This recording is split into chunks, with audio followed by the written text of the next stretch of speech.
네, 시청자 여러분 안녕하십니까. 오늘부터 새롭게 뉴스가 있는 저녁 진행을 맡게 됐습니다. 항상 더 정확하고 투명한 뉴스를 담을 수 있도록 진실 앞에 겸허한 마음으로 세상의 소식 전달해드리겠습니다. 배밭에서는 가끔도 고쳐매지 않는다는 속담이 있죠. 조금이라도 오해받을 일이라면 처음부터 철저히 조심하라는 건데 요즘 벌어지는 공직자의 이해상충 문제를 보면 떠오르는 말입니다. 인사청문회에 나서는 장관 후보자들의 이해충돌 의혹이 꼬리에 꼬리를 물고 제기되고 있습니다. 그런가 하면 어렵게 합의했던 검찰 수사권 배제 중지안을 놓고 여야가 다시 공방을 벌이고 있습니다. 선거와 공직자 범죄 검찰 수사권을 경찰에 넘기면 수사 공백이 생길 것이다. 아니다. 말이 많습니다. 대체 무엇이 맞고 무엇이 사실인 건지 함께 얘기해 보겠습니다. 먼저 오늘의 주요 뉴스가 궁금한데요. 윤보리 앵커의 브리핑 들어보겠습니다. 네, 문재인 대통령이 오늘 마지막 기자간담회를 열고 최근 검찰 수사권 폐지 법안 처리와 관련해 수사권과 기소권을 분리해야 한다는 입장에는 변함이 없다는 뜻을 밝혔습니다. 또 박병석 국회의장의 중재안이 바람직하다고도 밝혔는데요. 자세한 내용 잠시 뒤 청와대 취재기자 연결해 들어보겠습니다. 박병석 국회의장의 제안하고 여야가 합의한 검수완박 법안이 국민의힘의 재협상 요구로 사흘 만에 백지화될 위기에 놓였습니다. 윤석열 대통령 당선인도 중재안에 대한 우려를 공개적으로 드러낸 가운데 민주당에선 합의안이 아닌 원안을 강행 처리해야 한다는 주장까지 나오고 있습니다. 이틀 동안 진행될 예정이던 한덕수 국무총리 후보자 국회 인사청문회가 파행 끝에 제대로 열리지 못하고 내일 오전 10시에 속개 일정이 잡혔습니다. 민주당과 정의당은 부실한 자료 제출을 이유로 청문회 시작 39분 만에 보이콧을 결정했고 국민의힘은 새 정부 발목 잡기라며 비판했습니다. 코로나19 감염병 등급이 오늘부터 2등급으로 하향 조정된 가운데 신규 환자도 지난 2월 이후 최저치인 3만 명대로 떨어졌습니다. 저희 제작진이 거리두기 해제 이후 달라진 일상의 모습을 둘러보고 외부 마스크 착용 해제에 대한 시민들의 의견을 들어봤습니다. 문재인 대통령이 임기 마무리를 앞두고 청와대 출입기자단과 마지막 기자간담회를 열었습니다. 이 자리에서 문 대통령은 수사권과 기소권의 분리가 바람직하다는 입장은 변함이 없다면서 검수완박 입법과 관련해 박병석 국회의장의 중재로 이루어진 양당 사이의 합의안이 바람직하다고 언급했습니다. 청와대 취재기자 연결합니다. 백정규 기자. 네, 청와대 춘출관입니다. 네, 문 대통령이 검수완박 법안과 관련해서 입장을 밝힌 건데요. 국회의장 중재안이 잘 됐다고 본다고 언급했죠? 네, 문 대통령의 임기 마지막 기자간담회는 30여 분 동안 진행이 됐습니다. 먼저 문 대통령은 검수완박과 관련한 입장을 직접 밝혔습니다. 먼저 수사권과 기소권 분리가 바람직하다는 입장은 변함이 없다며 바람직한 방향이라도 그것을 추진하는 방법과 과정이 국민들의 공감과 지지를 받는 것이 중요하다고 말했습니다. 그러면서 이번에 박병석 국회의장 중재로 이루어진 양당 사이 합의가 잘 됐다고 생각한다고 강조했습니다. 서로 조금씩 양보하면서 합의할 수 있다면 그것이야말로 의회 민주주의에 맞는 것이고 앞으로 나아가야 할 협치의 기반이 될 수 있다고 생각한다고 설명했습니다. 그러면서 검찰 내부 반발에 대해서는 충분히 이해한다며 다만 합의안을 보면 오히려 검찰이 잘하는 일에 더 집중할 수 있다고 생각한다고 말했습니다. 또 검찰이 가진 수사 능력은 중대범죄수사청이 만들어진다면 수사 능력이 충분히 활용될 수 있을 것이라고 강조했습니다. 이어 검수완박 입법 과정에서 다소 불만스러운 점이 있더라도 후속 절차 과정에서 얼마든지 보완이 가능하다는 점도 언급했습니다. 문 대통령은 결국 수사권과 기소권 분리의 문제는 검찰과 경찰이 얼마나 협력해서 국민들을 위한 수사 효율성을 높이고 공정한 수사를 이루게 하느냐에 달려있다고 강조했습니다. 그러면서 검찰이 더 노력해주기를 바란다고 덧붙이기도 했습니다. 문 대통령은 두 차례 사의를 표한 김호수 검찰총장에 대한 사의 수용에 대해서는 특별한 입장을 내지 않았습니다. 네, 그런가 하면 문 대통령이 최근 종교계와 시민사회계가 요구하는 부처님 오신 날 계기 사면 문제에 대해서도 입장을 밝혔는데요. 또 지난 5년 동안의 이상권을 두고 발생한 갈등에 대한 입장도 함께 밝혔죠? 네, 문 대통령은 먼저 각계에서 사면 요청을 받은 것이 사실이지만 원론적인 입장을 밝힐 수밖에 없다고 말했습니다. 그러면서 사면이 대통령 고유 권한이지만 대통령 마음대로 할 수 있는 권한이 아니라고 강조했습니다. 이어 사면은 사법 정의와 부딪힐 수 있기 때문에 사법 정의를 보완하는 차원에서만 행사돼야 한다고 언급했습니다. 이와 함께 사면이 사법 정의에 부딪힐지에 대한 판단은 전적으로 국민들의 몫이라고 생각한다며 국민의 지지와 공감대가 판단 기준이라고 강조했습니다. 문 대통령은 재임 중 인사권을 놓고 갈등이 벌어진 데 대한 입장도 설명했습니다. 인사에 있어서 때로 국민 눈높이에 맞지 않았다는 평가를 받고 그것이 이번 선거 과정에서도 부담으로 작용했던 점 등에 대해서는 국민께 송구스럽다고 말했습니다. 그러면서 더 깊은 이야기들은 이 자리보다 퇴임 후에 회고록 등에서 밝힐 수 있을 것이라고 언급하기도 했습니다. 네, 임기 마지막 기자회견인 만큼 퇴임 후에 삶에 대한 언급도 있었을 텐데 어떤 얘기를 했습니까? 네, 문 대통령은 먼저 다음 달 9일 오후 6시에 청와대에서 퇴근할 계획이라며 다음 날까지 청와대에서 지내지 않는 것을 신구 정권 사이의 갈등이라고 표현하지 말아달라고 당부했습니다. 그러면서 지금은 퇴임 후 삶에 대해 아무런 계획을 하지 않고 있다며 아무런 계획을 하지 말자는 것이 지금의 계획이라고 말했습니다. 이와 함께 퇴임 이후 남북 관계를 위한 역할을 할 것이냐는 기자들의 질문도 있었는데 문 대통령은 최근 김정은 북한 국무위원장과 주고받은 친서에 대해 언급하며 다음 정부가 출범하는 그 순간까지 한반도 평화와 대화 분위기가 계속되기를 바라는 차원의 노력으로 봐달라고 강조했습니다. 지금까지 청와대 춘추관에서 YTN 백종규입니다.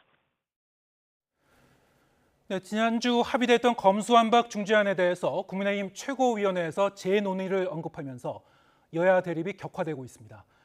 민주당은 잠시 뒤에 법제사법위원회 법안심사 소위원회를 단독으로 열어서 법안 처리 절차를 시작할 예정인데요. 국민의힘 의원들도 참석해 결사 저지할 것으로 보입니다. 국회 취재기자 연결해서 자세한 상황 알아보겠습니다. 박기환 기자. 네, 국회 법제사법위원회 앞에 나와 있습니다. 네, 법사위 소위원회 언제부터 시작됩니까? 네, 잠시 뒤 저녁 8시부터 법사위 법안심사소위원회가 시작됩니다. 민주당은 국민의힘이 합의안에 대한 재논의 의사를 밝힌 뒤 크게 반발했던 만큼 오늘 밤 단독 강행도 불사할 것으로 보입니다. 소위원회 위원장인 민주당 박주민 의원은 우선 기존 발의됐던 10개 법안이 아닌 조정안, 그러니까 박병석 의장의 중재에 따라 만들어진 여야 합의안을 토대로 법안을 심사한다고 밝혔습니다. 여기에 국민의힘 의원들도 모두 소위에 참석할 예정인데요. 당 지도부에서 언급한 기존 합의안의 문제에 대해서도 테이블 위에 올려놓고 논의하겠다고 설명했습니다. 지난주 여야가 극적인 합의를 이끈 검수완박 갈등에 다시 불이 붙은 건데 오늘 밤 여야의 강대강대치가 불가피해 보입니다. 네, 이렇게 국민의힘이 갑자기 입장을 바꾼 이유는 뭡니까? 네, 핵심은 폐지될 검찰의 수사권 범위에 대한 국민의힘의 입장이 바뀐 겁니다. 앞서 국민의힘 최고위는 오늘 오전 공직자와 선거 범죄에 대한 검찰 수사권 폐지 여부를 두고 다시 논의해야 한다고 밝혔습니다. 권성동 원내대표는 직접 박병석 국회의장을 찾아 설득하기도 했습니다. 직접 들어보시겠습니다. 국민들로부터 오해를 받고 있는 선거 범죄, 공직자 범죄에 대해서 추가적인 재논의가 필요하다라는 말씀을 드렸고요. 의장님께서는 여야 원내대표끼리 논의를 해봐라. 그리고 당신도 숙고를 하시겠다. 이런 취지의 말씀이 계셨습니다. 더불어민주당은 국민의힘 입장 선회를 사실상 합의 파기로 정의했습니다. 이와 관계없이 기존에 합의했던 일정에 따라 법안을 심사하고 통과시킬 수밖에 없다며 강행 의지를 드러냈습니다. 박홍근 원내대표 이야기 들어보겠습니다. 이 합의를 파기하려고 언급하는 공직자 범죄와 선거 범죄는 법 개정으로 사라지는 것이 아니라 공수처와 경찰이 이미 하고 있고 앞으로도 수사 역량을 갖춰 더 철저히 하면 될 일입니다. 민주당은 여야 합의안대로 이번 주 반드시 마무리하겠습니다. 애초에 중재에 나섰던 박병석 국회의장은 여야의 재협상을 촉구해 여야 원내대표 간 물밑 접촉도 있었습니다. 하지만 결국 합의에 다다르지 못한 데다 문재인 대통령이 중재안에 대해 긍정적 입장을 낸 만큼 강행 수순에 탄력을 받은 것으로 해석됩니다.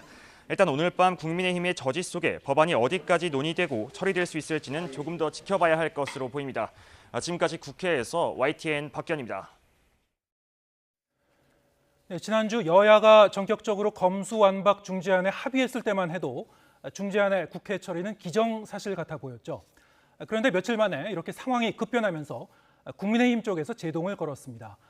지난 토요일에 이미 한동훈 법무부 장관 후보자가 일요일에는 이준석 국민의힘 당대표가 중재안의 반대 또는 재검토 필요성을 지적하더니 오늘 오전에는 국민의힘 최고위에서 검수완박 중재안 재논의를 결정했습니다. 지난해 3월 검수완박은 부패완판이라는 말을 남기면서 검찰총장직을 떠났던 윤석열 대통령 당선인은 검수완박 중재안도 부패완판, 헌법 정신 훼손이라는 입장을 재확인했습니다. 민주당이 거세게 반발하면서 이제 다시 공은 박병석 국회의장에게로 넘어가게 됐습니다. 김태민 기자의 보도입니다. 지난주 극적인 여야 합의로 접점을 찾나 싶었던 국회의 검수완박 논의는 인수위에서 급제동이 걸렸습니다.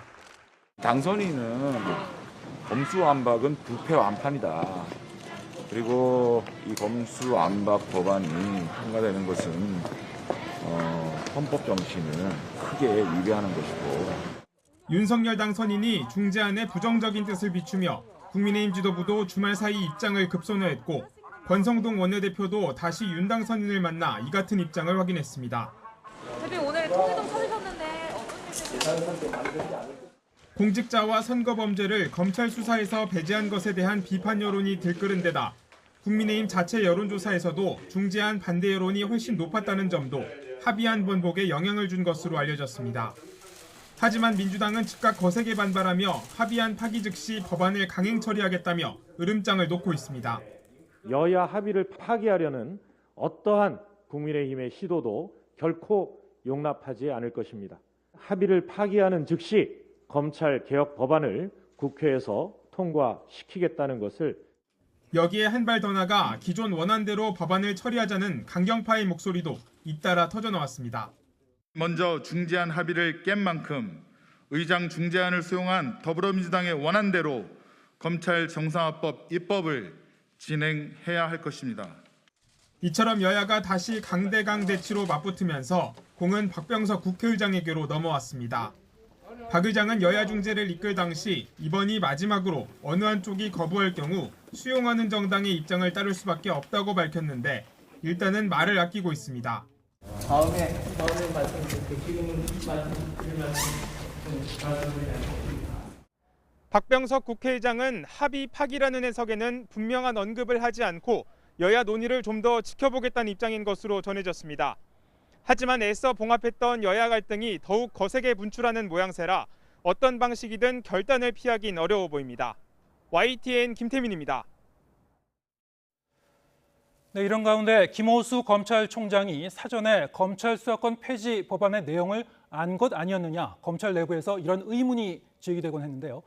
김 총장이 사표 제출 사흘 만에 기자간담회를 자청해서 중재안을 사전에 몰랐다고 해명했습니다. 중재안에 포함된 검찰의 선거, 공직자 범죄 수사권 폐지에 대해서는 김 총장은 물론 검찰 안팎에서 우려의 목소리가 계속 나왔습니다. 한동호 기자의 보도입니다. 김호수 총장이 두 번째 사표 제출 사흘 만에 기자간담회를 자청했습니다. 여야가 합의한 중재안은 이른바 검수완박 법안의 시행 시기만 늦출 뿐이라며 검찰은 명확히 반대한다는 입장을 거듭 강조했습니다. 중재안을 반대하는 4가지 이유를 꼽았는데 방점을 찍은 건 선거 범죄에 대한 우려였습니다. 중재안대로 9월 초 공소시효가 6개월뿐인 선거 범죄에 대한 검찰 수사권이 갑자기 폐지되면 지난 대선이나 올 6월 지방선거와 관련된 수사에 상당한 혼란이 예상된다는 겁니다. 선거 범죄는 6개월의 단기 공소시효가 있어 시효 임박 사건들은 경찰과 보안수사 요구를 반복하다 부실 처리될 염려가 있습니다. 검찰 내부에서 제기된 중재안을 미리 알았느냐는 의혹에 대해선 전혀 사실과 다르다고 선을 그었습니다. 박병석 의장과 면담에서도 여야 협의 과정은 전혀 듣지도 못했다며 어떤 정당이나 대통령직 인수위 측과도 연락한 적 없다고 거리를 두었습니다. 다만 윤석열 당선인에겐 검찰에 애정이 있으니 충분히 고려하고 있을 거란 말로 향후 도움을 청할 수도 있다는 여지를 남겼습니다. 검찰 안팎에선 김 총장 우려에 동조하는 목소리가 이어졌습니다. 전국 선거사건 전담 평검사들은 집단 성명에서 법안이 통과되면 6월 지방선거에서 발생할 수천 건의 사건이 부실하게 처리되고 수사 공백 우려가 크다고 주장했습니다. 대한변협도 국회의원을 위한 사실상 치외법권, 특권 계급 창설이라 비판했고 보수 성향 변호사 단체들도 입법 시도를 중단하라고 촉구했습니다. 이런 가운데 두 번째 제출된 김 총장 사표의 수리 여부도 조만간 결론이 날 것으로 보입니다. 검찰총장의 사표는 지금 들어가는 대로 곧바로 청와대로 보내서 대통령님의 뜻을 여쭙고자 합니다. 고검장들은 검찰 업무에 공백이 있어서도 안 되기 때문에 그 부분은 더. 검찰은 다시 간극이 벌어진 여야의 극한 대치 속에 총장 공백 상황까지 벌어져 일단 박성진 대검 차장검사 지휘로 돌파구를 마련할 방침입니다. YTN 한동우입니다. 출범을 보름가량 앞둔 윤석열 정부의 국정 운영 원칙이 공정, 상식, 실용으로 정해졌습니다. 윤석열 대통령 당선인은 코로나19 백신 개발사를 찾아서 백신과 치료제 개발에 전폭 지원을 약속했습니다. 박석영 기자가 보도합니다. 하얀 가운을 입은 윤석열 당선인이 연구실을 돌며 백신 개발 과정을 참관합니다. 국내 1호 코로나19 백신 개발사인 SK바이오사이언스를 격려차 방문한 겁니다. 윤 당선인은 박정희 전 대통령이 대형 공장들과 건설 현장을 많이 다녔듯 자신은 국민 먹거리가 있는 연구소를 많이 다니겠다며 특히 백신과 치료제 개발에 전폭적인 지원을 약속했습니다. SK바이오를 비롯한 우리 이런 팬데믹의 백신과 이 치료제 개발하는 이런 기업에 대해서 정부가 할 수 있는 모든 지원을 아끼지 않겠습니다. 새 정부 출범을 앞두고 대통령직 인수위원회는 국가 운영 원칙을 발표했습니다. 크게 세 가지 공정, 상식, 실용으로 정했고 국가 비전은 6대 국정 목표 아래 국민께 드리는 약속 20개로 정리했습니다. 국정 목표는 상식이 회복된 반듯한 나라, 민간이 끌고 정부가 미는 역동적 경제, 따뜻한 동행, 모두가 행복한 나라 등입니다. 미래 지향성을 강조하고 대한민국 제도약의 선결 조건인 지역 불균형을 해소하겠다는 의지를 담은 것입니다. 6대 목표를 달성하기 위한 국정과제는 모두 110개, 구체적인 이행을 위한 실천과제는 520개로 나뉩니다. 인수위는 이번 주 국정과제와 실천과제의 법령과 예산 등을 검토하고 조정합니다.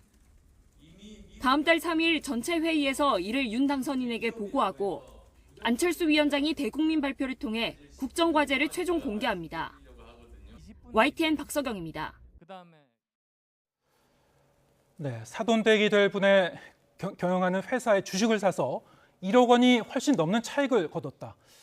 이상민 행정안전부 장관 후보자 부부에게 일어난 일입니다.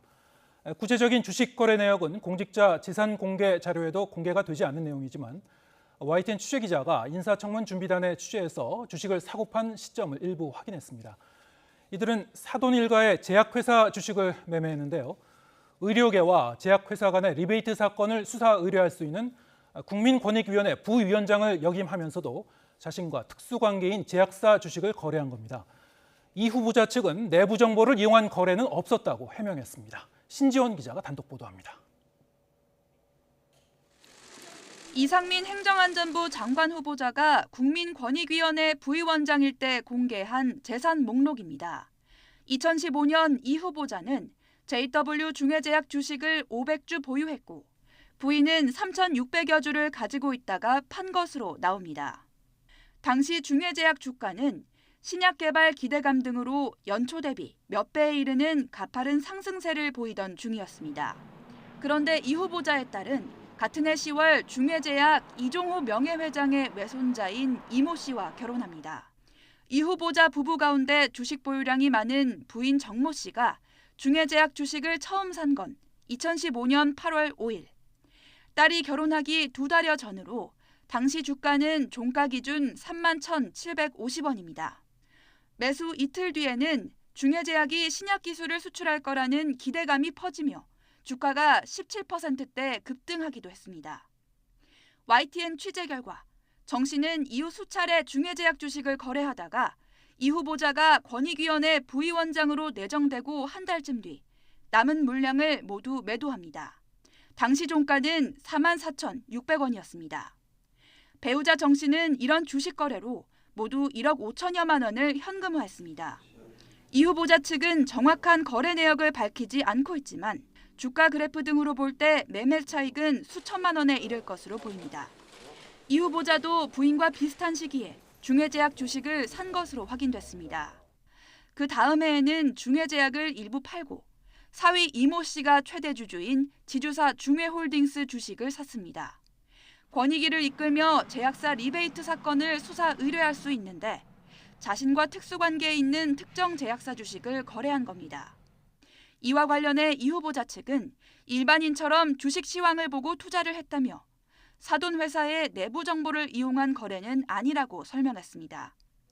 권익위 부위원장으로서 부적절한 일이 아니었는지도 물었지만 그 부분에 대해서는 입장이 없다고 답했습니다.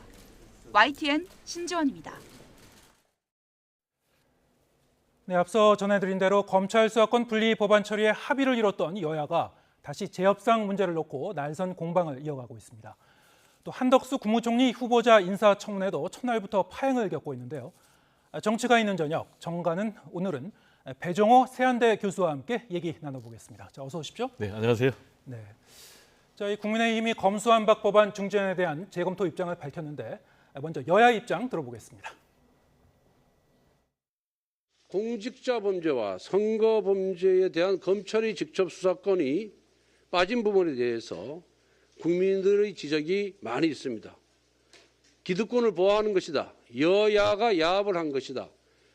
지방선거를 앞두고 정치인들이 면제를 받기 위해서 선거 범죄를 집어넣은 것이다라는 국민적 우려와 지적이 있습니다. 국민들의 지적, 국민들의 뜻이 모일 수 있도록 여야가 머리를 맞대서 재논의할 필요가 있다고 생각합니다.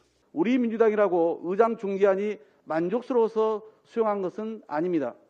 이 합의를 파기하려고 언급하는 공직자 범죄와 선거 범죄는 법 개정으로 사라지는 것이 아니라 공수처와 경찰이 이미 하고 있고 앞으로도 수사 역량을 갖춰 더 철저히 하면 될 일입니다. 민주당은 여야 합의한 대로 이번 주 반드시 마무리하겠습니다. 네, 지난주에 이제 여야가 전격적으로 이게 중재안을 합의를 했을 때 그때만 해도 사실은 이제 윤석열 당선인 측에서 여기에 대해서 찬성 입장인지 반대 입장인지 뚜렷한 입장을 밝히지는 않았었죠. 네, 일단 존중한다는 입장을 일단 내놨습니다. 예. 그런데 이제 그 권성동 그 국민의힘 원내대표 같은 경우에는 일단 강경투쟁으로 끝까지 갔다면 과거처럼 아무것도 얻지 못했을 것이다. 그래서 이 금요일, 토요일까지만 해도 이 법안을 계속 갖고 가야 된다 이런 입장이었는데 토요일 그 오후에 한동훈 법무부 장관 후보자가 여기에 대해서 이제 반대 입장을 밝혔습니다. 어떻게 보면 이제 윤석열 대통령 당선인의 최측근 중에 한 명이라고 할 수 있는 그렇습니다. 한동훈 후보자의 입장문을 통해서 좀 반대 입장이 좀 더 이렇게 명확하게 전달이 됐었고 이후에 이제 이준석 당대표가 이제 재검토할 필요가 있다 이렇게 얘기를 했고요. 자, 오늘 오전에 이제 오면서 최고위를 거쳐서 이제 재검토 논의가 결정이 됐죠. 이제 오후에 이제 장제원 실장 입을 통해서 이제 이 검수 이 완박에 대한 이제 반대 입장 좀 분명히 한 것 같습니다. 더. 자, 이렇게 보면은 기류가 점점 이렇게 그 며칠 사이에 바뀌어지면서 입장이 이제 선회한 건지 아니면 애초부터 윤석열 당선인이 이 법안의 내용을 중재 법안의 내용을 상세히 좀 알고 있었던 건지 그게 좀 궁금하긴 했는데요. 어떻게 보시는지요? 일단 윤석열 대통령 당선인의 메시지를 보면 좀 미세한 변화가 있어요. 말씀드린 대로 이게 당초에 합의가 될 때는 일단 여야 합의를 존중한다라는 이제 그런 입장을 내놨고요. 예. 그리고 두 번째는 좀 우려된다라는 이제 그런 입장을 내놨습니다. 그리고 세 번째는 이제 배현진 물론 대변인을 통해서 내놨죠. 좀 고민해서 정치권 전체가 헌법 가치를 수호하고 그리고 국민의 삶을 지키는 것이 무엇인지 이와 관련해서 좀 고민하고 중지를 좀 모아달라라는 이제 그런 입장을 내놨고 그리고 말씀하신 이제 장제원 비서실장 같은 경우는 윤석열 대통령 당선인의 입장은 전혀 변한 것이 없다. 네. 검수완박은 부패 완판이다. 그리고 헌법의 가치를 지켜야 된다. 라는 이제 그런 입장을 밝혔거든요. 지난번에 총장 사퇴할 때 던졌던 메시지 지난해 3월. 그대로다라는 얘기인데 이런 걸 보면 이제 상당 부분 이제 흐름이 변하고 있는 것 같고 그러면은 지금 왜 그러면 권성동 원내대표는 입장이 바뀌었을까? 라는 것과 관련해서는 제가 볼 때는 세 가지가 있는 것 같아요. 예. 첫째는 이제 강성 지지층의 반발 때문에 좀 바꾼 것 같아요. 왜냐하면 이제 강성 지지층이 국민의힘 게시판에 하루에 뭐 한 1,500개 정도의 글을 올려가지고 집중적으로 성토를 했는데 그 성토 대상이 이준석 대표 그리고 이제 권성동 원내대표였다는 것 아니겠습니까? 그리고 두 번째로는 여론의 흐름도 좀 부정적으로 돌아간다라고 판단한 것 같아요. 구체적으로 보면 이제 KSOI 여론조사를 보니까 여야 합의한 이 중재안에 대해서 찬성이 34%, 반대가 42% 이렇게 보니까 이런 여론의 흐름도 좀 의식을 한 것 같고 역시 이제 권성동 원내대표 입장에서는 결정적으로 윤석열 대통령 당선인의 의중 그러니까 윤심에 따라서 입장을 바꾼 것이 아닌가 이렇게 생각이 됩니다. 왜냐하면 오늘 오전 7시 20분쯤에요. YTN하고 전화 대담을 했는데 네. 거기서만 해도 이걸 존중을 해야 된다 합의를 이렇게 얘기했는데 불과 한 1시간 반 정도 최고위원회에서는 이제 다시 논의를 해야 된다라는 이제 그런 입장을 밝혔고 그런 부분에서는 이제 아까 말씀드린 대로 윤석열 대통령 당선인의 의중이 반영이 돼서 이렇게 입장을 좀 선회한 것 아닌가 재검토로 저는 이제 그렇게 생각이 됩니다. 네. 그런데 이게 좀 묘한 부분이요. 네. 권성동 원내대표 같은 경우도 이른바 윤핵관, 그렇습니다. 윤석열 당선인의 이제 핵심 측근이라고 지칭이 되는 그런 분이고요.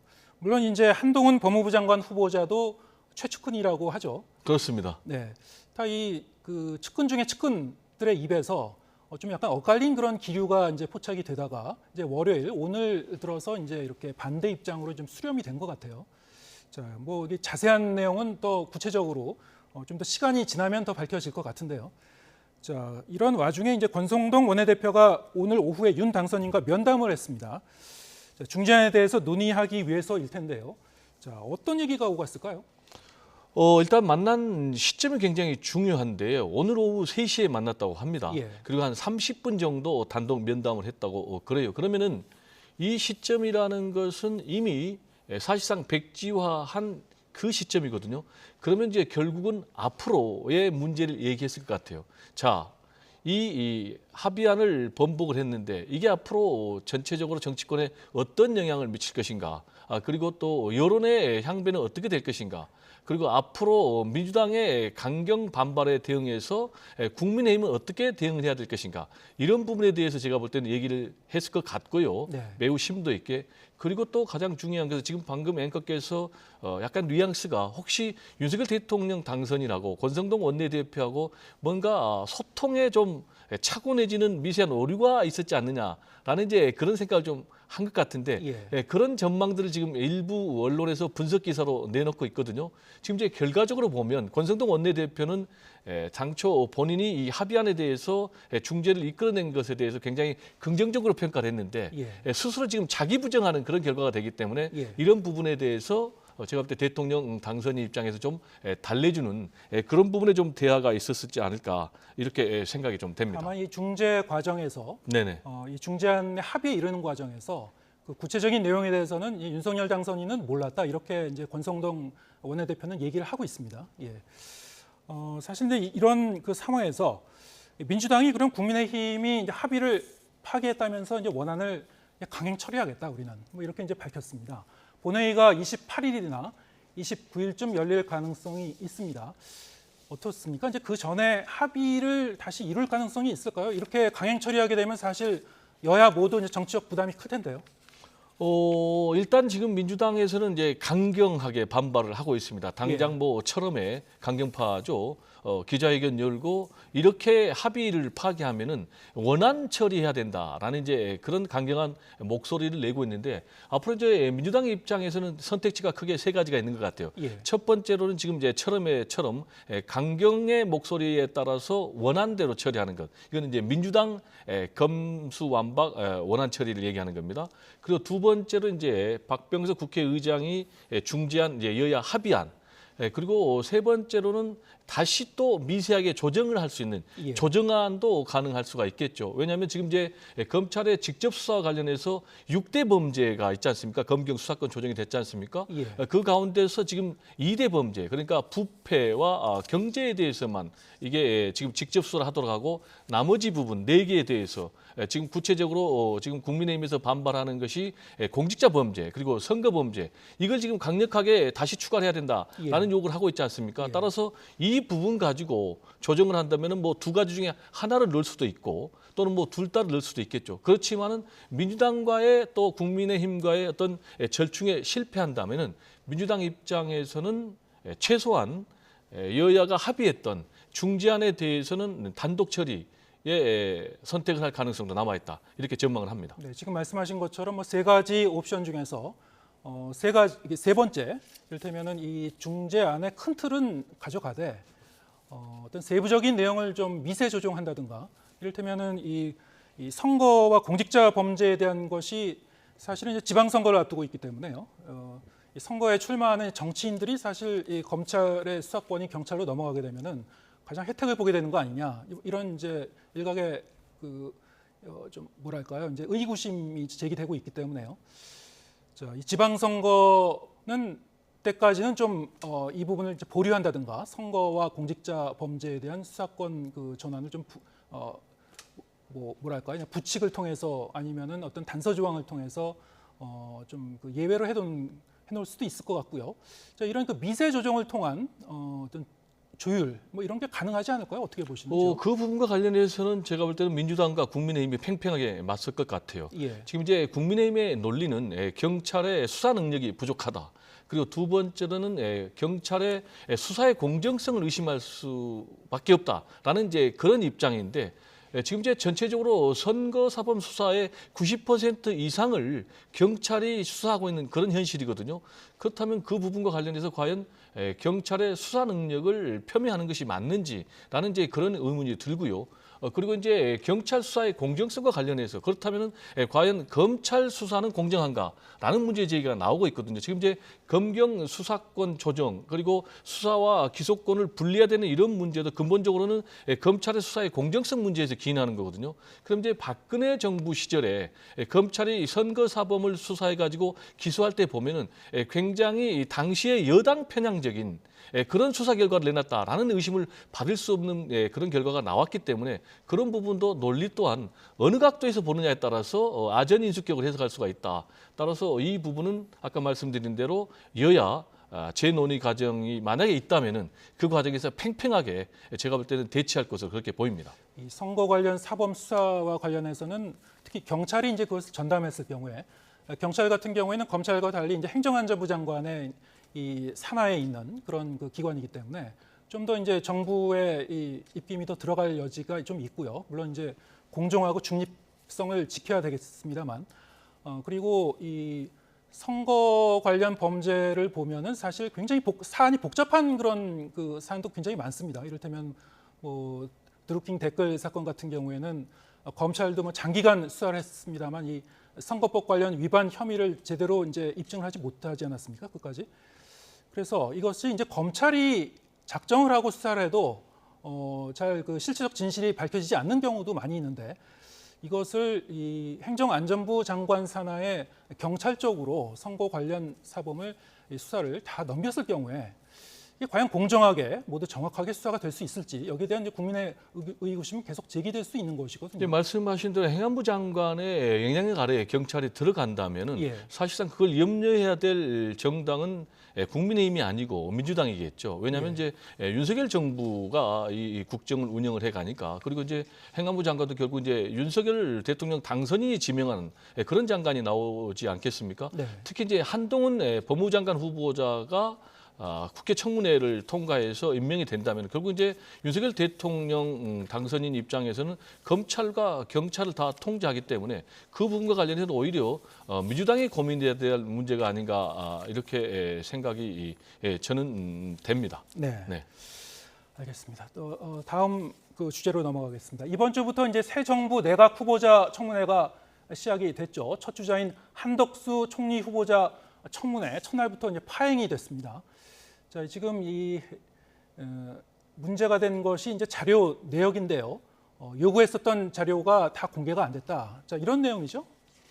그러니까 이제 한덕수 지금 국무총리 후보자 같은 경우는 말씀하신 대로 오늘 파행이 됐거든요. 네. 지금 이제 청문회 당초 일정에 따르면은 이제 내일까지 해야 되는데 내일도 지금 파행이 불가피해 보이거든요. 왜냐하면 지금 검수완박과 관련해서 기존의 여야가 합의했던 중재안이 파기가 되면서 급냉하고 있기 때문에 내일도 파행이 좀 불가피해 보이고 지금 이제 오늘 파행한 이유는 말씀하신 대로 자료 제출이 제대로 안 됐다. 이렇게 자료가 제출이 안 되면은 어떻게 제대로 청문회를 하겠느냐, 국민의 눈높이에 맞는 검증을 하겠느냐라는 게 이제 민주당의 입장이고 국민의힘 측에서는 터무니없게 많은 자료를 요구를 하고 있다. 뭐 기존의 국무총리 후보자의 서너 배에 해당되는 이렇게 많은 자료를 요구를 한다면은 어떻게 다 제출할 수 있겠느냐라고 이제 지금 반발하고 있는 그런 상황인데 구체적으로 지금 쭉 나오는데요. 내역을 보면은요. 공감 가는 그런 내역도 있고 좀 공감이 가지 않는 그런 내용도 있는데요. 일단 전체적으로 보면은 뭐 부동산 거래 내역, 그러니까 돌아가신 뭐 부친이나 모친의 부동산 거래 내역까지 내달라라는 이제 그런 요구가 있고 또 이제 한덕수 국무총리 후보자가 1970년도 사무관 임관 후의 봉급 내역을 내달라. 그리고 1982년에서 97년 모든 출장 기록을 내달라. 그리고 30년 전에 부동산 계약서를 내달라라는 것. 또 그리고 최근에 10년 개인 신용카드 내역 일체를 내달라. 이런 것들이 이제 있어서 이게 이제 정리가 좀 안 되면은 결국 이게 계속해서 이제 파행 갈 가능성이 높고 특히 이제 지금 민주당과 정의당에서는 이 한덕수 국무총리 후보자 인준 문제를 다른 장관 후보자의 청문 전략하고 연계하고 있기 때문에 상당한 진통이 좀 예상이 됩니다. 예. 지금 뭐 역대 이제 총리 그 인사청문회를 보더라도 사실 뭐 100% 다 자료를 넘긴 경우는 없었다고 하고요.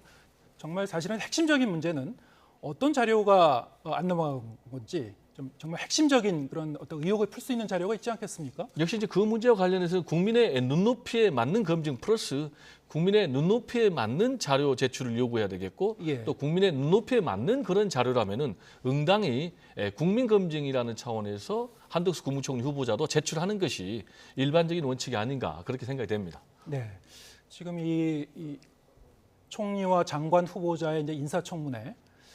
이것은 그 앞서 저희가 이제 얘기했었던 검수완박 법안 처리 문제, 뭐 이런 그 다른 사안들과도 좀 맞물려 있는 사안이라고도 할 수 있습니다. 이게 여러 가지 사안이 맞물리게 되면은 마치 이제 이 전국이 이제 고차 방정식처럼 이제 흘러가게 되는 건데요. 한덕수 총리 후보자 같은 경우에는 사실 국회에서 인준을 해주지 않게 되면은 뭐 임명을 할 수가 없는 거죠. 그렇습니다. 예, 그래서 이제 더욱 이제 국민의힘 쪽에서는 이 새 정부 쪽에서 이제 난감한 처지가 될 수도 있는데요. 어떻게 보시는지요? 다른 이제 장관 후보자들에 대해서도 의혹 제기가 된 것이 뭐 여러 가지가 있고요. 이 총리 후보자의 인사청문회가 이제 이렇게 처음부터 난항을 겪게 되면은 이 새 정부 입장에서도 상당히 좀 난감한 그런 상황이 될 수도 있을 것 같은데 어떻게 풀릴 것 같습니까? 일단 말씀하신 대로 새 정부 입장에서는 상당히 지금 부담이 되고 있어요. 이미 이제 갤럽 여론조사를 보면은 현 정부에 대한 평가가 42%, 그러니까 윤석열 대통령 당선인에 대한 평가가 42%거든요. 그럼 왜 이렇게 부정적인 평가를 많이 하느냐와 관련해서 1순위가 인사로 나왔거든요. 그러면 전주만 해도 인사 문제가 아니고 용산으로 집무실 이전하는 문제가 부정적인 이유의 1번으로 꼽혔거든요. 그 얘기는 지금 인사가 상당히 좀 문제가 있다라는 이제 그런 여론의 반응이고요. 그러면 그 인사 가운데 역시 누가 가장 문제가 되느냐라고 한 명을 꼽는다면 정호영 저는 보건복지부 장관 후보자가 아닌가 이렇게 생각이 됩니다. 정호영 뭐 후보자 같은 경우는 아시겠지만은 뭐 자녀 2명이 다 의대 학사 편입했고 그리고 또 뭐 아들 같은 경우 병역 의혹 문제가 있고 그리고 또 본인의 뭐 업무 추진비를 너무 과다하게 사용한 문제 또는 뭐 농지법 위반 문제 굉장히 의혹이 많거든요. 특히 이 가운데 이제 국민의 영린이라고 할 수 있는 뭐 입시 문제, 병역 문제 이 부분과 관련해서는 실정법을 위반하지 않았다 하더라도 역시 이제 국민의 눈높이에서 보면 이해충돌 이런 부분이 있기 때문에 이런 부분을 좀 빨리 정리하는 것이 앞으로 윤석열 대통령 당선이 좀 가볍게 다시 여론의 지지를 받아서 새 정부 출범하는 도움이 되지 않을까 이렇게 좀 생각이 됩니다. 일단은 청문회까지는 가겠다 그런 그 입장인 것 같은데 문제는 어떻습니까? 이제 지지율이 계속 하락하고 있는 것이죠. 뭐 거취 표명을 할 가능성이 있다고 보시는지요?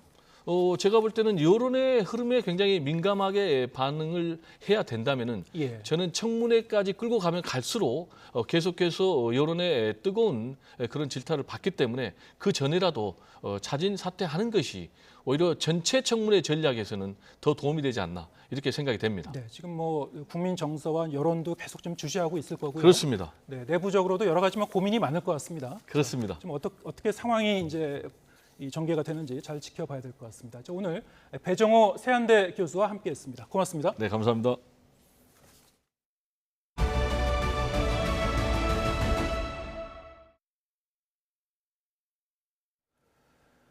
코로나19의 감염병 등급이 2급으로 내려간 첫날 신규 환자가 눈에 띄게 줄면서 감소세를 이어갔습니다.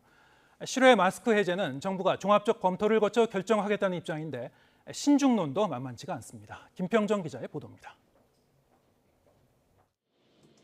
2년 넘게 줄곧 최고 단계인 1급을 유지해온 코로나19의 감염병 등급이 2급으로 내려갔습니다. 지난주부터는 사회적 거리 두기도 해제돼 마스크 착용을 제외한 거의 모든 방역 제한이 사라졌습니다. 그런데도 신규 환자 감소세는 계속돼 76일 만에 3만 명대로 내려왔습니다. 일주일 전 같은 요일보다도 13,000여 명 줄었습니다. 그동안 10만 명을 훌쩍 넘던 주간 하루 평균 확진자 수도 지난주에는 8만 명대로 내려왔습니다. 이에 따라 관심은 대표적인 방역 조치인 마스크 착용이 실외만이라도 해제될지에 쏠리고 있습니다. 정부는 과학적 측면만 보면 감염 전파 가능성이 현저히 떨어지는 실외에서 마스크 착용을 유지할 필요성이 낮다면서도 과학적 측면만이 아니라 사회적 메시지와 국민의 행동 양태에 영향을 미칠 수 있어 찬반 의견을 토대로 종합적으로 검토하겠다고 밝혔습니다. 대통령직 인수위는 실외 마스크 해제가 자칫 방역 긴장감을 낮춰 고령층을 포함한 고위험군의 피해로 이어질까 우려해 신중한 입장을 유지하고 있습니다. 일상 회복을 하면서도 코로나의 위험으로부터 고위험군과 취약계층을 보호하기 위한 조치를 병행해 나가야 합니다. 이에 실외 마스크 프리 선언은 보다 신중해야 합니다. 따라서 현재 방역이 대폭 완화된 이후 유행 추이가 어떻게 흘러가는지가 실외 마스크 해제의 관건이 될 전망입니다. 올가을 코로나19가 재확산할 가능성이 제기되는 것도 실외 마스크 해제 결정에 영향을 미칠 것으로 보입니다. YTN 김평정입니다. 윤석열 정부 출범 후 시행할 코로나19 방역 대책이 이번 주 수요일에 발표됩니다. 또 자영업자와 소상공인 지원 방안도 이번 주 후반에 발표될 것으로 예상되고 있습니다. 인수위 측은 코로나 감염병 등급을 다시 1급으로 올리는 방안은 검토하고 있지 않다고 밝혔습니다. 최명신 기자입니다. 인수위 코로나 특위는 코로나 100일 로드맵 프로젝트 추진 방안을 최종 확정했습니다. 격리 의무 해제 등 새 정부의 방역 대책과 실외 마스크 착용, 백신과 먹는 치료제 등 분야별 세부 과제가 담겼습니다. 인수위는 또 올해 하반기부터 국가 차원의 코로나 후유증 대책도 추진하기로 했습니다. 이를 위해 소아청소년 10,000명을 대상으로 코로나 후유증 관찰 연구를 시작하고 후유증 환자 상담과 진료 체계도 마련한다는 계획입니다. 후유증에 대한 장기 관찰 연구와 빅데이터를 통한 세밀한 분석, 치료 가이드라인 마련과 의료 지원 체계 구축 등을 통해서 국민들이 체감할 수 있는 실질적인 대안을 마련하도록 하겠습니다. 관련 내용은 안철수 인수위원장이 수요일에 직접 발표할 예정입니다. 인수위는 정부가 1급에서 2급으로 내린 코로나 감염병 등급을 다시 상향하는 문제는 전혀 논의한 적이 없다며 선을 그었습니다. 코로나 특위에서 2급으로 하향 조정된 감염병 급수를 1급으로 올리는 문제에 대해서는 전혀 논의가 된 바가 없다라고 말씀을 드립니다. 인수위는 또 코로나19로 피해를 입은 자영업자와 소상공인에 대한 지원 방안을 이번 주 수요일 확정해 주 후반에 발표하기로 했습니다. 현금 지원은 물론 금융 세제 지원 방안을 포함한 종합 패키지 대책이 담길 전망입니다. 물가 상승과 재정 건전성 우려가 큰 상황에서 그동안 온전한 손실 보상을 강조해온 인수위가 어느 정도의 지원 방안을 내놓을지 관심이 모아지고 있습니다.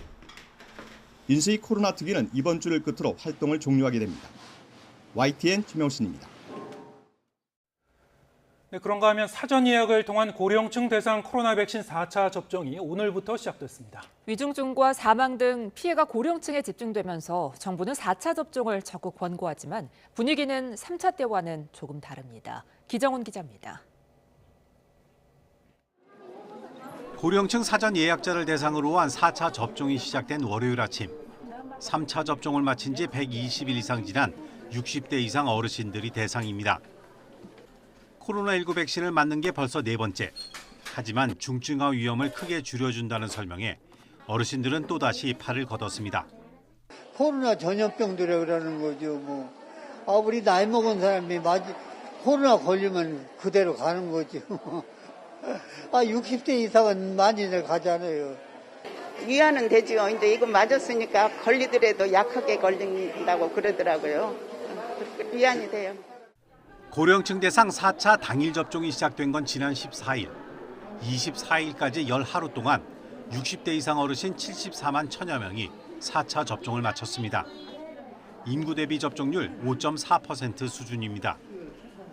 사전 예약자도 239만여 명으로 예약률 17.4%에 그쳐 앞다퉈 맞으려 했던 3차까지와는 사뭇 다른 분위기입니다. 거리두기도 모두 푸는 상황에서 유행하는 오미크론 변이의 맞춤형 백신도 아닌데 꼭 맞아야 하느냐는 분위기도 있고 기본 접종을 완료한 데다 확진된 적이 있어 맞을 필요가 없다는 사람들도 적지 않습니다. 방역당국은 그러나 어르신들 대부분이 3차 접종을 마친 지 시간이 지나면서 백신 효과가 떨어지고 있다며 접종을 권고하고 있습니다. 위험과 그 이득을 따져서 결정을 해야 되는데요. 이 백신의 4차 접종에 있어서 60세 이상 분들은 얻을 수 있는 이득이 위험에 비해서 월등하게 높은 분입니다. 그렇기 때문에 반드시 접종을 해서 그런 위험성을 낮추기를 권고드립니다.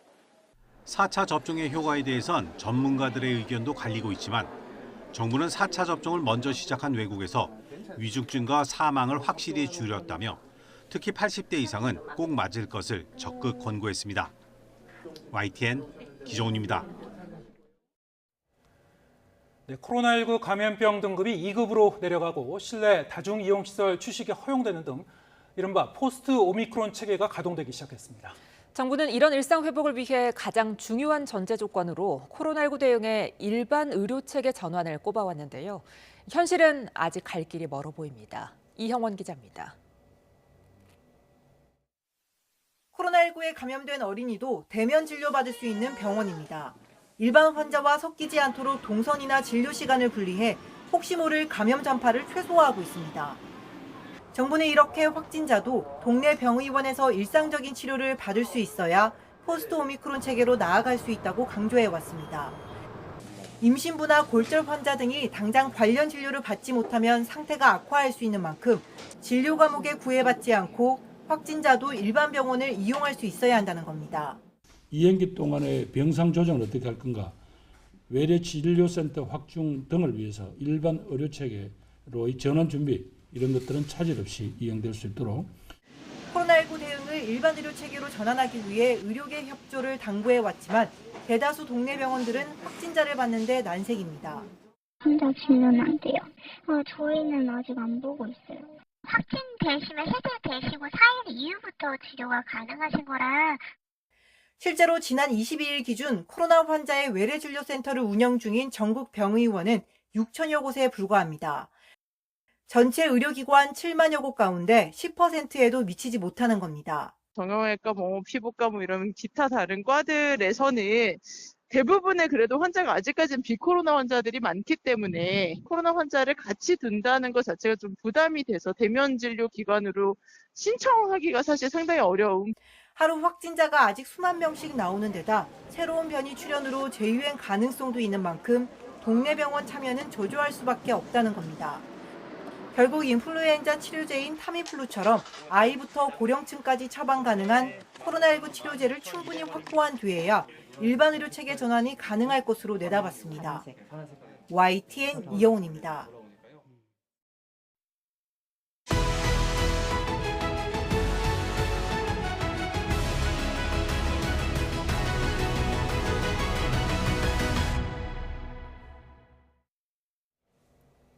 네, 사회적 거리 두기가 사실상 전면 해제된 지 꼭 일주일이 지났습니다.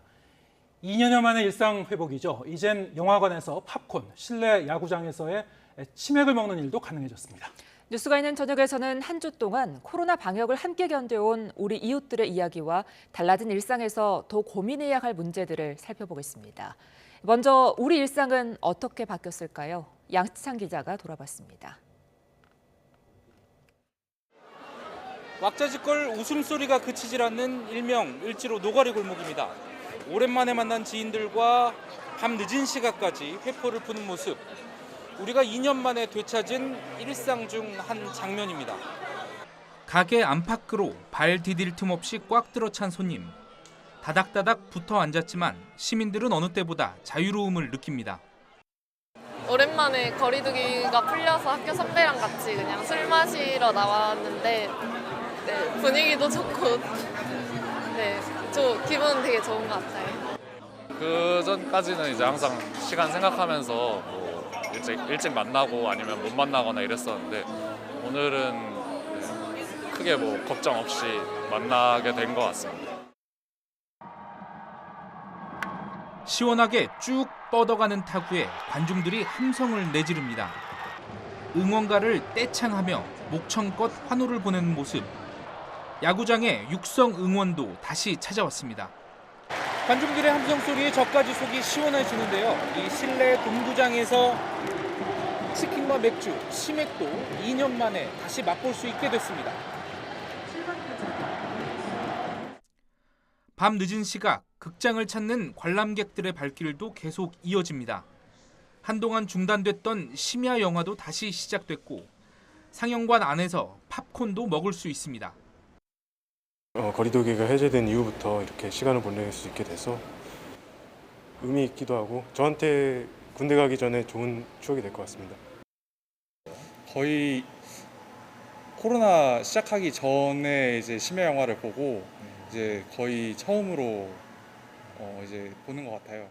사회적 거리두기가 끝나가니까 빨리 마스크도 벗고 생활하는 그런 날이 왔으면 좋겠습니다. 서울 홍대와 강남 거리엔 새벽까지 긴 줄이 늘어섰고 고깃집은 10명 넘는 회식 인파가 몰렸습니다. 단체 손님들이 계속 이제 예약들이 들어오고 있거든요. 10명 넘는 분들도? 예. 주로 한 20명 이상씩. 전에는 예약 취소가 많았는데 지금은 감대 현상이 돼가지고 예약 손님 주로 이제 단체 손님들이 많이 들어오고 있습니다. 곳곳에서 모처럼 자유로운 분위기가 연출됐지만 달갑지 않은 모습도 재현됐습니다. 코로나19 확산 탓에 법인 택시 수가 30% 이상 줄면서 심야 시간 택시 잡기는 더 어려워졌고 단속에 나선 경찰과 실랑이를 벌이는 음주 운전자들도 속출했습니다. 안돼. 잠시만. 상의해도 안 돼. 선생님 1차 측정 거부하셨어요. 아니 거부는 아니냐고. 제가 거부한 건 아니잖아요. 실제 거리두기 해제 이후 음주운전 단속 건수도 확 늘었습니다. 지난 일주일 동안 모두 2,851건, 지난 2년 같은 기간 실시한 단속 건수보다 약 500건, 20% 이상 증가했습니다. 코로나19 이후 2년 만에 다시 찾은 시민들의 일상. 활기가 넘쳤지만 더 성숙한 시민의식이 필요하다는 지적도 나옵니다. YTN 양시창입니다.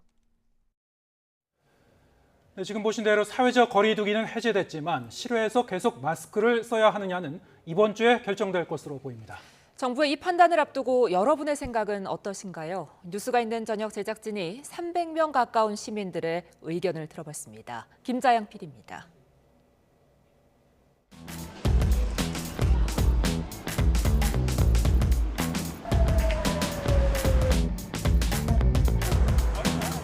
순간적으로 표정 관리를 해야 될 때는 조금 좋았던 것 같기는 해요. 일단 호흡이 차요. 겨울은 또 성에 끼고.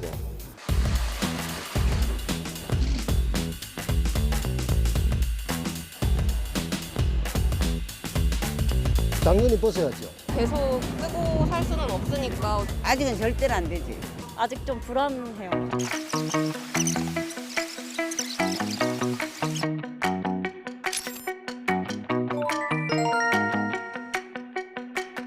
먼저 서울의 대표 도심 광화문을 찾았습니다.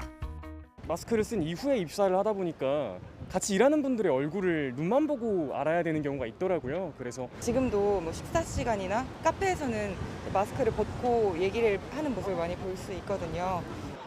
하지만 반대 의견도 만만치 않았습니다. 저도 최근 3월에 확진이 됐었는데 저희 아이도 지금 확진 중에 있거든요. 개인 위생을 신경 써야 하는 부분이라서 또 추후에 다른 바이러스가 나올 수도 있고 이러니까 개인 면역력을 확보하려면 마스크를 써야 된다고 생각해요. 점심시간 내내 이어진 스티커 투표.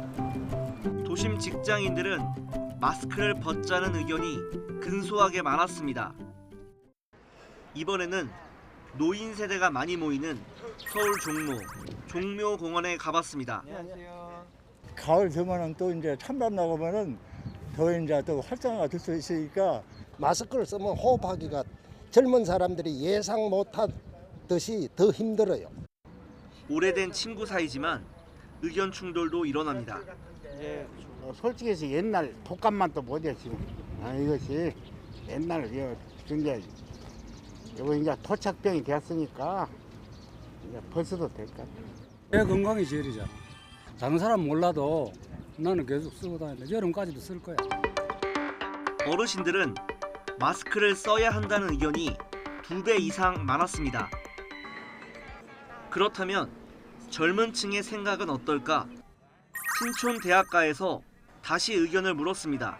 제가 걸렸다가 나왔거든요. 근데 그렇게 엄청 심각한 것 같지는 않아서 또 미접종자라서 뭔가 더 불안해서 제가 걸리면 또 남한테 또 전염시키는 게 걱정되기도 하고. 커플도 의견이 다릅니다. 그 오미크론도 많이 진정됐고 치명률도 낮으니까 이제 슬슬 일상으로 돌아갈 때가 되지 않았나? 혼자 사는 사람들도 많지만 이제 가족들과 같이 사는 사람들은 좀 더 위험 부담이 크다고 생각해서 약간 갈리시네요. 그러니까요. 네. 오후 4시 30분까지 진행된 투표. 최종 결과는 어떨까? 대학가에서는 마스크를 벗자는 의견이 조금 많았습니다. 전체 국민의 의견을 대변할 순 없지만 제작진이 만나본 시민들의 마스크 해제에 대한 찬반 의견은 팽팽했습니다. 다만 노년층에서는 마스크를 쓰자는 의견이 확실히 많았습니다. 연령층이 높을수록 이 일체화된, 그러니까 일관되고 가급적이면 모두가 이렇게 지키는 방역 수칙을 조금 선호하시는 경향이 더 높았어요. 젊은 사람들이 나이가 많은 사람들보다 자발적으로 실외에서 사람들이 많이 모이는 곳에 갈 가능성이 있어요. 마스크를 안 쓰는 것이 가져올 위험을 조금 과소평가하시는 인식의 경향성이 있어요. 찬반 의견이 팽팽한 마스크 착용. 정부는 이번 주 최종 결정을 내릴 전망입니다. YTN 김재항입니다.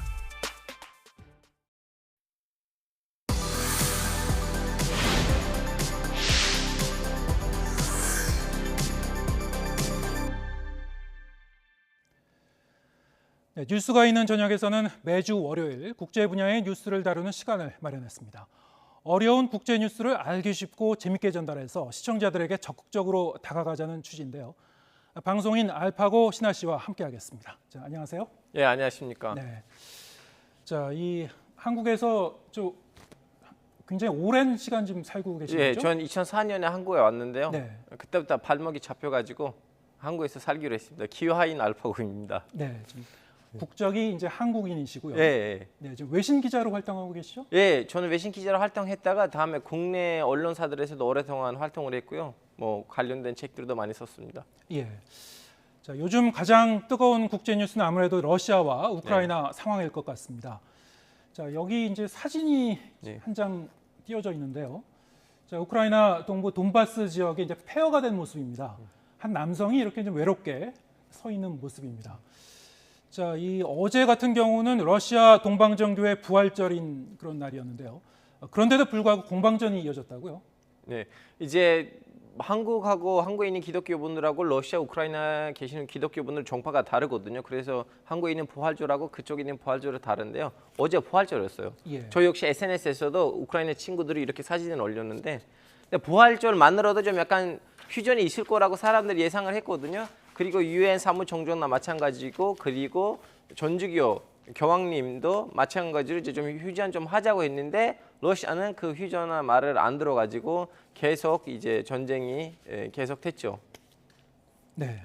지금 여기 지도가 또 띄어져 네. 있습니다. 지금 돈바스 지역이 우크라이나의 이제 동쪽에 위치하고 있고요. 네.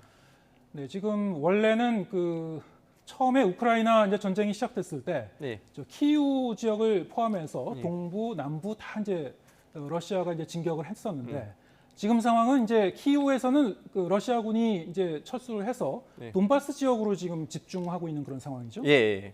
네. 이제 돈바스 지역은 아시다시피 러시아 사람들이 그 러시아 말을 모국어로 쓰는 사람들이 대대적으로 많이 쓰는 사람들이었고 예. 이 지역 사람들은요 이미 2014년부터 민병군을 형성해가지고 그 러시아 우크라이나 정부군이랑 싸워서 이미 실질적으로 어느 정도 이렇게 분리됐다는 지역이었습니다. 예. 그러다 보니까 러시아군이 들어왔을 때는 아무런 그 문제 없이 쉽게 진입했던 지역이 돈바스 지역이었어요. 예. 자, 지금 뭐 돈바스 지역이 좀 그렇게 치열한 공방전이 지금 이어지고 예. 있는 상황이고, 자, 이 남부로 가 보면은 이제 이 마리우폴, 예, 예, 정확하게 얘기하면 이제 여기 동남부 어디가 정도 되겠습니다. 예. 네, 좀 파랗게 짙은 파란색으로 칠해져 있는 부분일까요? 예. 예. 마리우폴의 이제 그 제철소에 많은 그 우크라이나 사람들이 지금 그 고립되어 있는 상황이라고 하고요. 러시아군이 이제 포위하고 있는 그런 상황이고, 이 제철소에 있는 그 많은 그 민간인들의 안전도 계속 좀 걱정이 되고 있죠. 예, 지금 이제 다시 말씀드리자면 이 돈바스 지역은요. 그리고 여기 크림반도는 합법적으로 우크라이나 영토이긴 하지만 현재 실질적으로 러시아 군이 거기서 이제 다스리고 있고 거기를 관리하고 있거든요. 네. 그래서 전쟁 이후에도 러시아는 이 지역하고 저 지역을 자기 땅으로 보고 있어요. 자, 그러면 이 두 개 지역을 연결시킬 만한 지역이 어디냐면 여기 마리우폴이거든요. 예. 그래서 러시아 군 입장에서 무조건 마리우폴을 점령을 해야 돼요. 그러다 보니까 지금 거기서 치열한 전쟁이 벌어져 있는 상황이고, 그리고 지금 군인들과 함께 현지인 1000명도 이렇게 거기서 지금 포위된 상황인데 좀 무사히 그 시민 1000명 넘게 그분들을 좀 거기를 회피했으면 좋겠습니다. 개인적으로. 지금 그 지도에 이제 크림반도도 나오고 있습니다만, 자, 크림반도가 왜 또 러시아에 있어서 이렇게 중요한 지역인지 이거는 조금 이따 또 다시 얘기해 그렇죠, 보도록 그렇죠. 하고요. 자, 지금 그 다음 달 9일이 러시아 이제 제2차 세계대전 승리 기념일이라고 굉장히 중요하게 생각하는 날이라고 하는데요. 자, 그 기념일에 맞춰서 전쟁 승리를 선언하려고 서두르고 있다. 이런 분석도 나오고 있습니다. 자, 이런 분석이 왜 나오냐면요. 이제 러시아 같은 권위적인 나라들에서는 좀 약간 의미 있는 나라의 의미 있는 행동을 하자는 그런 움직임이 있거든요. 자, 한국도 이제 잘 북한을 보시면 그런 일들이 많았잖아요. 북한에서도.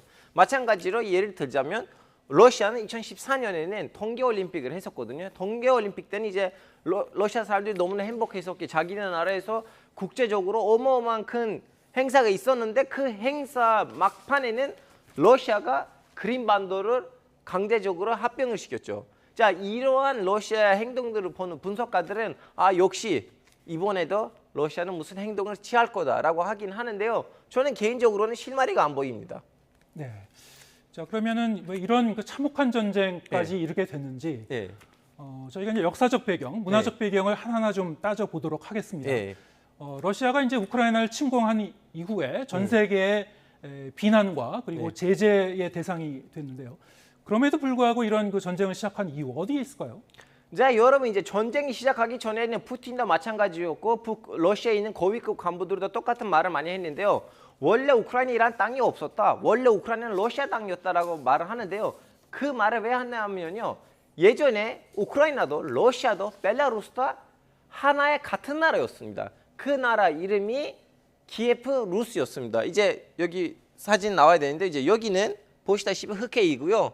여기 그때 비잔틴 제국이었고요. 이제 이 지역에는요, 여러분 우크라이나 사람들, 벨라루스 사람들, 러시아 사람들 같은 민족으로 살고 있었어요. 그리고 나름 그 당시에는 강력한 나라였는데요. 한국으로 따지면 독립신라라고 생각하시면 돼요.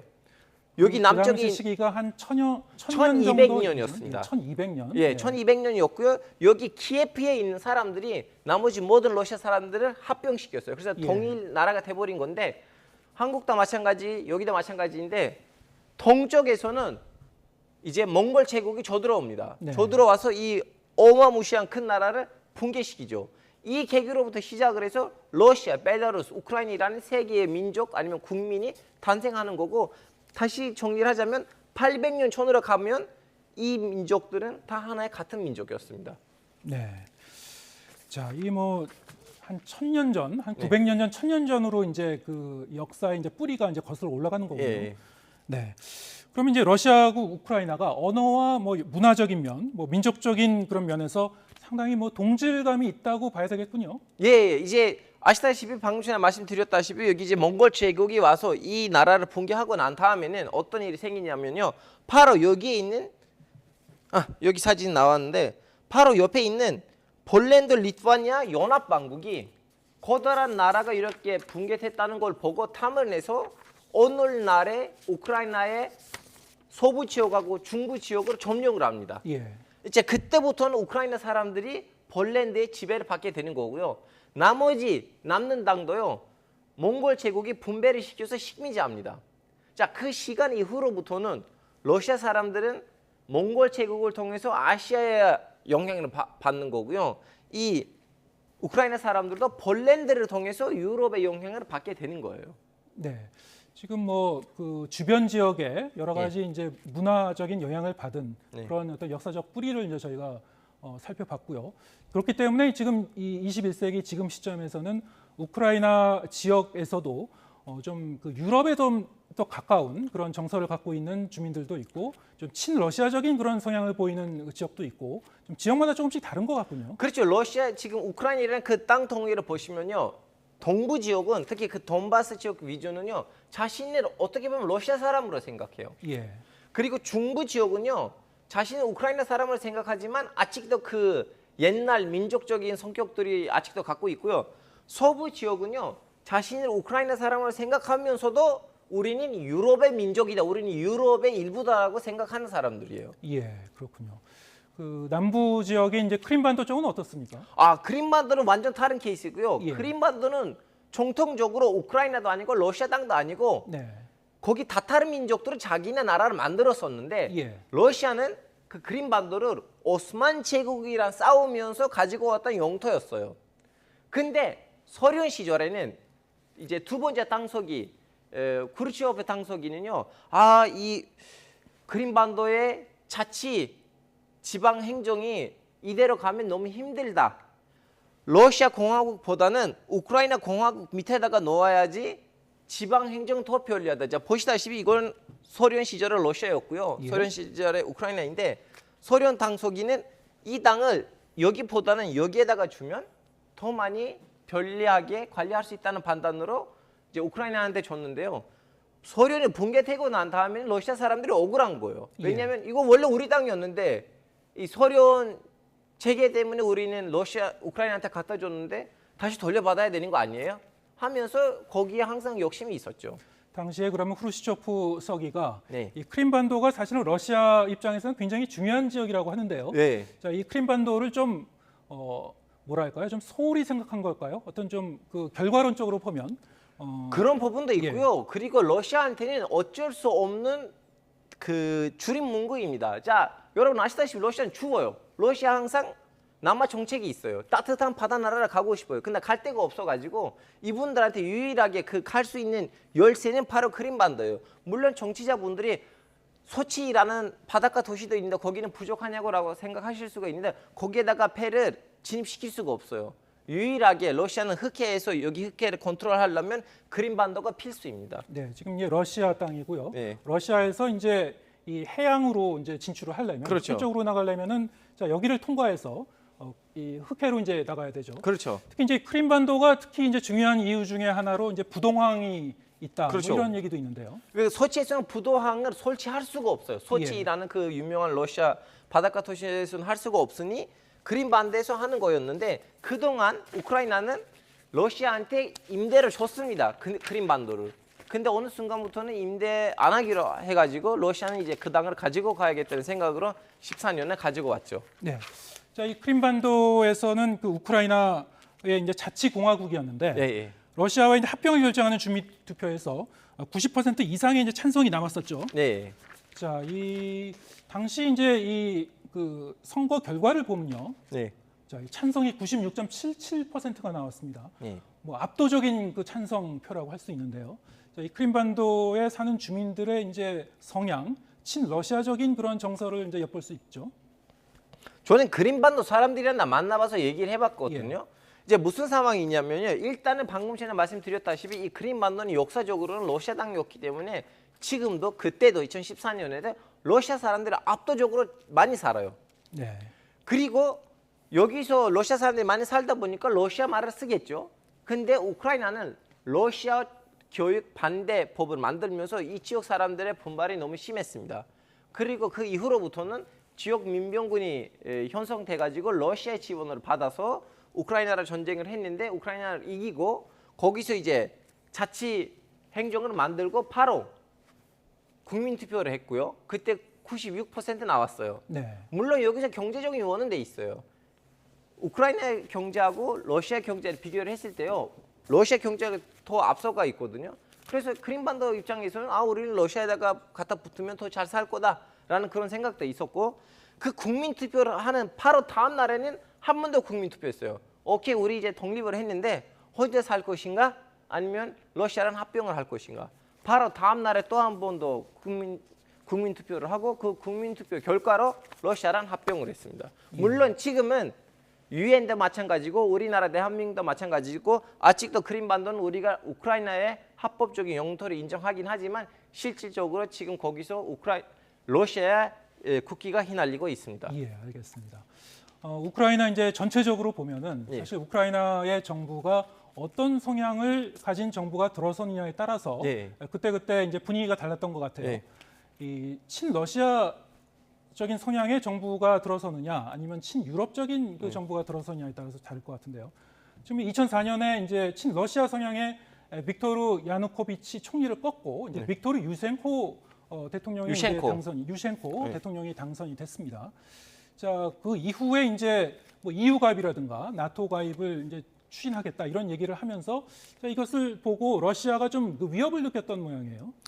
물론 이제 우크라이나 입장에서는 우리는 러시아랑 같이 가봤자 잘 되는 나라 케이스가 없어요. 예. 그래서 우리는 유럽이랑 같이 가야겠다. 유럽 EU 가입해야겠다는 생각으로 그런 거 했는데요. 근데 러시아 입장에서 보시면요. 러시아 그 앞에는 우크라이나라는 너무나 큰 땅 덩어리가 있고 그 우크라이나하고 러시아 사이에는 그 어느 산도 강도 없어요. 자, 이런 상황 속에서 이 우크라이나에다가 나토군이나 아니면 앞으로 장설될 수도 있는 EU 연합군이 들어오면 러시아 입장에서 너무나 위협한 거죠. 그리고 더군다나 그때부터 시작을 해서 우크라이나는 진짜로 나토에 가입하려고 했고 미국의 방어 체제를 가지고 가려고 했는데 그런 상황에서 예전에 확립됐던 러시아하고 미국 사이에 있는 그 균형이 깨질 수도 있다는 판단으로는 푸틴이 크게 이 문제에다가 개입하려고 한 거죠. 지금 현재. 예. 지금 여러 가지 이 러시아의 어떤 그 외교 안보적인 그 국가적인 이해관계가 이제 첨예하게 좀 맞물려 있고요. 지금 이 전쟁이 장기화될 조짐을 보이면서 그동안 이제 민간인 희생도 굉장히 좀 막대했다고 하고요. 여러 가지 이제 비극적인 상황이 지금 계속 펼쳐지고 있는데 어떻습니까? 이제 유엔 사무총장이 직접 외교적 중재를 이제 나서기로 했죠. 이번 주에 푸틴 러시아 대통령 그리고 젤렌스키 대통령을 잇따라 만나기로 했는데 좀 이 평화적인 그 외교 회법 뭐 찾을 수 있을지 어떻게 지금 전망되고 있습니까? 이제 여러분 그 기사의 배경에는 아직 언급되지 않는 부분이 뭐냐면요.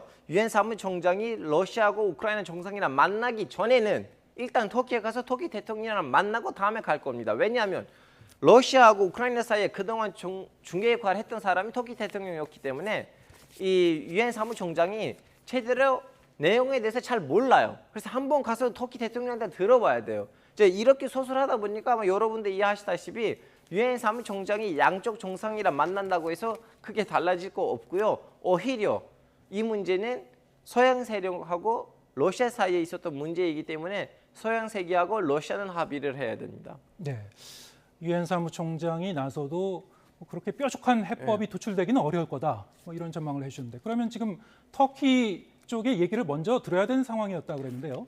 네, 터키 정부에서는 왜 적극적으로 그러면 진작에 중재에 나서지 않았습니까?